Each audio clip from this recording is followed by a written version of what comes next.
నమస్తే, నా పేరు తేజస్విని. బీసీఎన్ న్యూస్ కి స్వాగతం. ముందుగా ముఖ్యాంశాలు.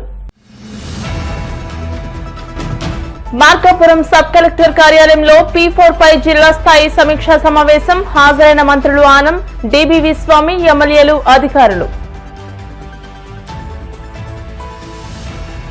పెనుగొండ మండలంలో ఉత్సాహంగా సుపరిపాలనలో తొలి అడుగు కార్యక్రమం. ఇంటింటికి వెళ్లి ప్రభుత్వ సంక్షేమ పథకాలను వివరించిన మంత్రి అనగాని. మంత్రులు అచ్చెన్న, అనగానిలతో టీడీపీ పొలిట్ బ్యూరో సభ్యురాలు తోట సీతారామలక్ష్మి భేటీ. ప్రస్తుత రాజకీయ అంశాలు, సమస్యలపై చర్చ.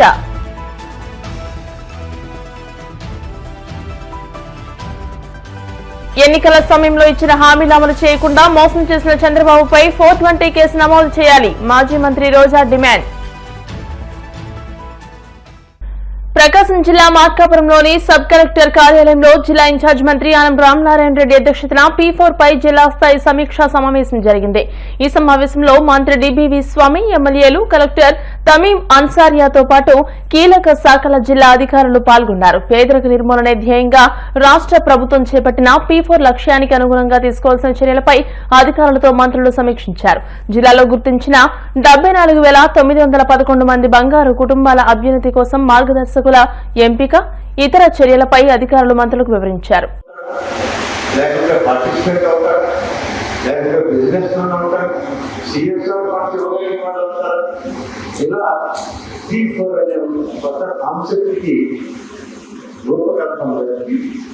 ఈ P4 కాన్సెప్ట్ కూడా ఆంధ్రప్రదేశ్ రాష్ట్రంలో ఇవాళ మన ముఖ్యమంత్రి శ్రీ నారా చంద్రబాబు నాయుడు గారి నదిలో మెదడికి ఇవాళ సమాజానికి ఉపయోగపడేటువంటి ఒక కొత్త విధానాన్ని రూపకల్పన చేసి ఇవాళ మన మధ్యలో పెట్టారు.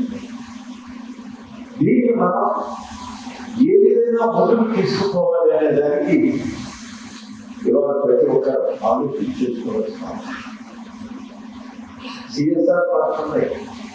సిఎస్ఆర్ ఫండ్స్ ఇచ్చినంత మాత్రం అన్ని పరిష్కారం అయిపోతాయి. మనం సిఎస్ఆర్ ఫండ్స్ ఏ విధంగా వాడాలో కూడా మనకు గైడ్లైన్స్ ఉంటాం. ఆ గైడ్లైన్స్ మళ్ళీ మనం పోలేదు. ఏ ప్రాంతంలో సిఎస్ఆర్ ఫండ్ వస్తుంది, ఆ ప్రాంతానికి ఎంత దాన్ని ఖర్చు పెట్టాలి, బయట ప్రాంతాలు ఎంత ఖర్చు పెట్టాలి అంతే తప్ప సిఎస్ఆర్ ఫండ్ వచ్చింది జిల్లా కలెక్టర్ అకౌంట్ వస్తుంది కాబట్టి జిల్లా కలెక్టర్ అంతా ఒక నియోజకవర్గంలో పెట్టాలంటే ఒప్పుకోదు.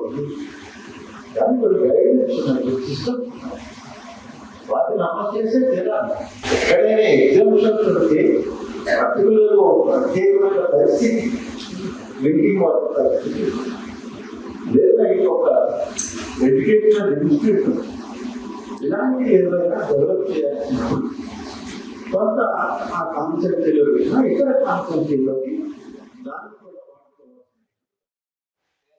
సమాజం కోసం సమాజంలో కింది స్థాయిలో ఉన్నటువంటి కుటుంబాలని 15% కుటుంబాలని సమాజంలో అగ్రస్థానంలో ఉన్నటువంటి 4% ప్రజలు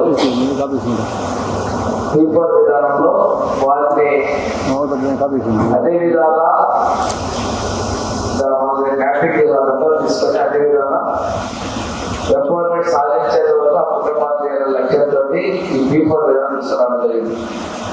కదా ముఖ్యమంత్రి గారు సబ్మిట్ చేసినప్పుడు ప్రకాశం జిల్లా దగ్గర 6-7 గ్రామాల్లో ఏ ప్లేస్లో ఉన్నారు, 9th ప్లేస్లో ఉన్నారు. చాలా అధికారులు ఎంత అధికారంగా అభినందిస్తూ ఇది మ్యాపింగ్ చేయడం కాదు. ముఖ్యమంత్రి గారి యొక్క ఆలోచన ఆ కుటుంబంలో ఉన్నటువంటి నీడ్స్ ని ప్రభుత్వం ఇచ్చేటువంటి సంక్షేమ పథకాలు అందిస్తూ ఆ కుటుంబం సాధికారత సాధించాలి. దానికోసం మనం ఫెసిలిటేట్ చేసుకుంటూ ముందుకు పోవాలి. ప్రభుత్వం మనకి ఎవరైతే మార్గదర్శిగా వస్తారో ఈ బంగారు కుటుంబాల ప్రదేశంలో మార్గదర్శులు డైరెక్ట్ గా వచ్చినటువంటి వాళ్ళని లేదా మీలో కానీ ఇక్కడ ప్రజలకు ఎలా రిఫర్ చేస్తే మన వాళ్ళు రిఫర్ చేస్తే మార్గదర్శనం గుర్తిస్తూ ఏ అధికారి కావచ్చు ఏ ప్రజలకు ఎంతమంది మార్గదర్శనం రిఫర్ చేశారో కూడా ఒక ఫామ్ చేయడం జరిగింది. అదే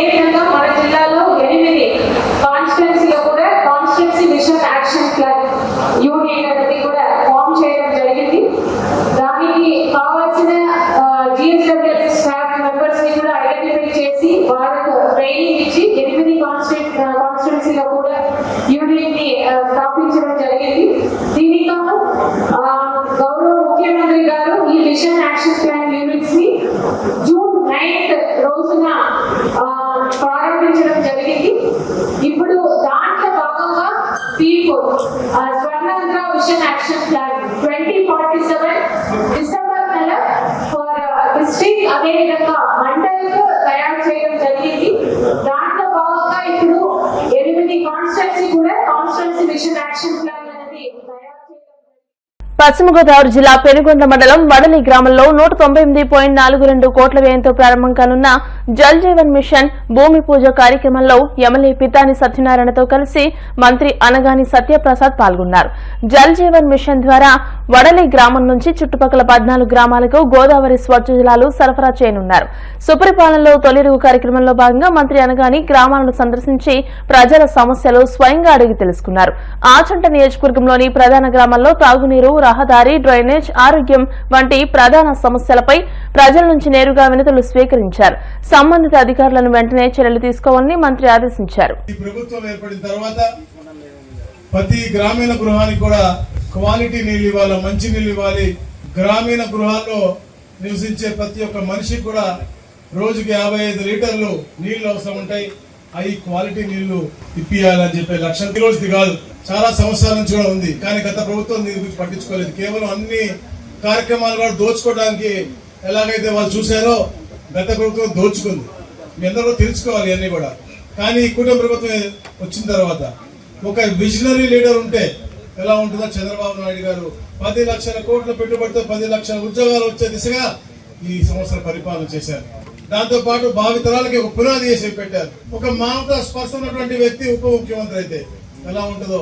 పవన్ కళ్యాణ్ గారు ఈ రాష్ట్రంలో ప్రతి ఒక్క గ్రామ పంచాయతీలో ఒకే రోజు సభ పెట్టి అన్ని గ్రామాల్లో కూడా ఒక ప్రణాళికతో ఒక కార్యక్రమం, రోడ్డు అవ్వచ్చు, నీళ్ళు అవ్వచ్చు, అన్ని కార్యక్రమాలు చేశారు. మంత్రులు అచ్చెన్నాయుడు, అనగాని సత్యప్రసాద్లతో టీడీపీ భీమవరం నియోజకవర్గ ఇన్ఛార్జ్ పొలిట్ బ్యూరో సభ్యురాలు తోట సీతారామలక్ష్మి భేటీ అయ్యారు. ఏలూరు జిల్లా ఉంగుటూరు నియోజకవర్గం గణపవరంలో నిర్వహించిన సుపరిపాలనలో తొలి అడుగు కార్యక్రమంలో మంత్రి అచ్చెన్నాయుడుతో ప్రస్తుత రాజకీయ అంశాలు, సమస్యలపై చర్చించి త్వరలో భీమవరంలో నిర్వహించనున్న ఎంసీ నూతన పాలకవర్గ ప్రమాణ స్వీకారానికి ఆహ్వానించారు. ఆచంట నియోజకవర్గంలో ఎమ్మెల్యే పితాని సత్యనారాయణ ఆధ్వర్యంలో నిర్వహించిన సుపరిపాలనలో తొలి అడుగు కార్యక్రమానికి హాజరైన మంత్రి అనగాని సత్యప్రసాద్ తో భేటీ అయ్యి స్టాంప్స్ అండ్ రిజిస్ట్రేషన్ శాఖ అధికారులపై ప్రజలు తీసుకొచ్చిన ఫిర్యాదులను పరిష్కరించాలని కోరారు. ఎన్నికల సమయంలో ఇచ్చిన హామీలు అమలు చేయకుండా మోసం చేసిన చంద్రబాబుపై 420 కేసు నమోదు చేయాలని మాజీ మంత్రి ఆర్కే రోజా అన్నారు. చిత్తూరు జిల్లా నిండ్ర మండలం కేంద్రంలో మిట్టకండ్రిగా క్రాస్ సమీపంలో రీకాలింగ్ చంద్రబాబు మేనిఫెస్టో కార్యక్రమాన్ని నిర్వహించారు. కూటమి మేనిఫెస్టోను వివరిస్తూ ఏడాదిగా ప్రజలకు ఎంత మేరకు నష్టం జరిగిందో క్యూఆర్ కోడ్ సహాయంతో ప్రజలకు ఆమె వివరించారు. ఈ సందర్భంగా రోజా మాట్లాడుతూ ప్రతిసారి ఎన్నికల్లో హామీలు ఇవ్వడం, అధికారంలోకి వచ్చాక మోసం చేయడం చంద్రబాబు నైజమని విమర్శించారు. గతంలో రాష్ట్ర ప్రజల జీవితాలతో చెలగాటమాడిన చంద్రబాబు ఇప్పుడు మళ్లీ అదే పాత డ్రామాలతో ప్రజలను మభ్యపెట్టే ప్రయత్నం చేస్తున్నారని ధ్వజమెత్తారు. మేము ఎమ్మెల్యే అయ్యాక, జగనన్న సీఎం అయ్యాక ఏం పని చేశామో మీరు వెళ్ళి కళ్ళతో చూస్తే కనిపిస్తుంది. ఈరోజు విజయపురం మండలమే మీరు తీసుకోండి. ఐటీ కాలేజ్ ఎవరు కట్టించారా? మరి వాళ్ళ నాన్న తోపు తురుము, ఈ పార్టీ తోపు తురుము భానుప్రకాష్. మరి ఎందుకు మీరు ఐటీ కాలేజ్ కట్టించలేకపోయారు? వాళ్ళ నాన్న అయిపోయింది 10 ఏళ్లకు పైగా, మళ్ళీ 10 ఏళ్ళగా ఉన్నాడు. ఎందుకు కట్టించలేకపోయారు? మేమెందుకు కట్టించగలిగామని అడుగుతున్నాను. అలాగే మొత్తం విజయపురంలో ఏపీఐసి ల్యాండ్స్ మేమే తెచ్చామన్నారు. ఎవరు పర్మిషన్ తెచ్చారు? ఎవరి టైంలో పర్మిషన్ వచ్చింది? నేను ఢిల్లీకి ఏపీఐసి చైర్పర్సన్ గా వెళ్ళి మాట్లాడి పర్మిషన్ జరగకుండా నేను పోయి మాట్లాడి తెచ్చుకున్నాను. అసెంబ్లీలో మాట్లాడింది ఎవరు? రైతులకి డబ్బులు వేసింది ఎవరు? జగనన్న ప్రభుత్వం కాదా? ఎవరైతే ఏపీఐసి ల్యాండ్స్ ఇచ్చారో వాళ్ళు అడగండి. కుట్రవన్నీ రైతుల భూముల్ని గవర్నమెంట్ భూములు అని చెప్పి రైతుల కడుపు కొట్టింది ఈ తెలుగుదేశం పార్టీ కాదా? మన ప్రభుత్వంలో ఆర్టీఓ గారిని పిలిచి అన్న వాళ్ళంతా ఉన్నారు, రైతుల్ని పిలిపించి వాళ్ళ దగ్గర ఉన్న పేపర్లు పట్టాలన్నీ ఇచ్చి మళ్ళీ ఎంక్వైరీ ఇచ్చి వాళ్ళకి డబ్బులు వచ్చే విధంగా, వాళ్ళు పెట్టిన చెట్లకి డబ్బులు వచ్చే విధంగా మనం చేసాం. సిగ్గు లేకుండా ఎంత పచ్చి అబద్ధాలు చెప్పా కదా, చంద్రబాబు నాయుడు నుంచి కింద స్థాయి వరకు కళ్ళాకుండా పచ్చి అబద్ధాలు చెప్పడంలో వారు సిద్ధహస్తులు. రాష్ట్రంలో ఐటీ పరిశ్రమల ఏర్పాటును కూటమి ప్రభుత్వం ప్రోత్సహిస్తోందని మంత్రి కొండపల్లి శ్రీనివాస్ పేర్కొన్నారు. విశాఖలో విఎంఆర్డీఏ చిల్డ్రన్ ఎరీనాలో నిర్వహించిన ఫ్యూజన్ ఏఐ సమ్మిట్ కి ఆయన ముఖ్య అతిథిగా హాజరయ్యారు. ఈ సందర్భంగా మంత్రి మాట్లాడుతూ రాష్ట్రంలో నూతన ఎంఎస్ఎంఈ పార్కులను అందుబాటులోకి తీసుకొస్తామని అన్నారు. దిగ్గజ ఐటీ పరిశ్రమల త్వరలోనే విశాఖలో కార్యకలాపాలు ప్రారంభిస్తాయని అన్నారు. మొదటి విడత మెట్రోను కొమ్మాది నుంచి కోర్మన్నపాలెం వరకు, రెండో విడతలో కొమ్మాది నుంచి భోగాపురం వరకు, మూడో విడతలో భోగాపురం నుంచి విజయనగరం వరకు నిర్మించాలని ప్రభుత్వాన్ని కోరుతామని అన్నారు. విశాఖ విజయనగరం అనుసంధానంతో మరింత అభివృద్ధి జరుగుతుందని తెలియజేశారు.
కడప శివార్లోని శేషాచలం అడవుల్లో వెలిసిన పాలకొండ్రాయ స్వామివారి ఆలయంలో శ్రావణ మాసోత్సవాలు ఘనంగా ప్రారంభమయ్యాయి. శ్రావణ మాసం సందర్భంగా స్వామి అమ్మవార్లను ప్రత్యేకంగా అలంకరించి ప్రత్యేక పూజలు నిర్వహించిన భక్తులు స్వామివారిని దర్శించుకోవడానికి జిల్లా నలుమూలల నుంచి పెద్ద సంఖ్యలో వస్తారని, నగరంలోని భక్తుల కోసం ప్రత్యేక బస్సులు ఏర్పాటు చేశామని ఆలయ ఈవో తెలియజేశారు. స్వామివారి దర్శనం కోసం వచ్చిన భక్తులకు పాదాల మండపం వద్ద Balaji charitable trust chairman Eturi Ramachandra Reddy ఆధ్వర్యంలో అన్నదాన కార్యక్రమాలు నిర్వహించారు. ఈ శ్రావణ మాసంలో పాలకొండ రాయని యొక్క దర్శనం అత్యంత పవిత్రం. ఈ దర్శనం చేసుకుని కొండపైకి వెళ్లి తిరిగి కడపకు చేరేటువంటి ప్రజలందరికీ కూడా గత ఎన్నో సంవత్సరాల నుంచి శ్రీ ఏటూరు రామచంద్రారెడ్డి గారు కొన్ని వేల మందికి ఇక్కడ అన్నదానం చేస్తున్నారు.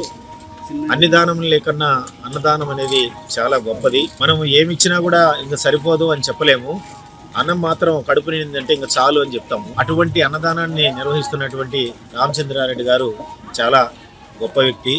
ఎన్నో కార్యక్రమాలు, ఆలయ నిర్మాణాలు చేపట్టి కడపలో ఒక ఉత్కృష్టమైనటువంటి స్థానాన్ని సంపాదించుకున్నారు.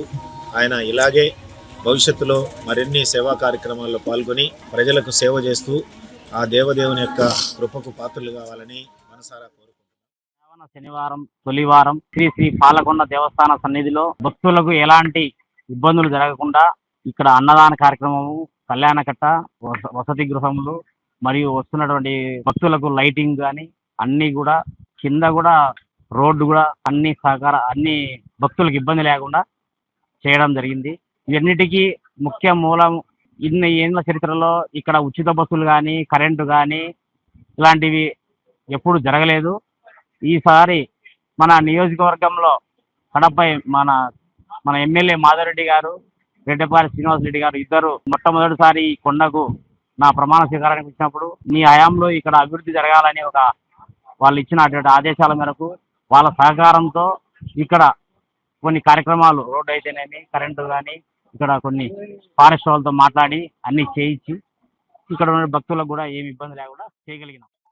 శ్రావణ మాసము విష్ణుమూర్తికి అత్యంత ప్రీతికరమైన మాసం కావున ఈ శ్రావణ మాసము విశేషంగా మహోత్సవాలన్నీ కూడా జరుగుతాయి ఇక్కడ. ఈ సంవత్సరము మనము ఆలయ తరపున మనం ఏం చేశామంటే ప్రత్యేకంగా ఉచిత బస్సులు ఏర్పాటు చేయడం జరిగింది. భక్తులందరూ కూడా ఈ వసతిని సద్వినియోగం చేసుకునేసి స్వామివారి అమ్మవారిని దర్శనం చేసుకునేసి స్వామివారి అమ్మవారి కృపలకు పాత్రలు కావాల్సిందిగా కోరుతున్నాం.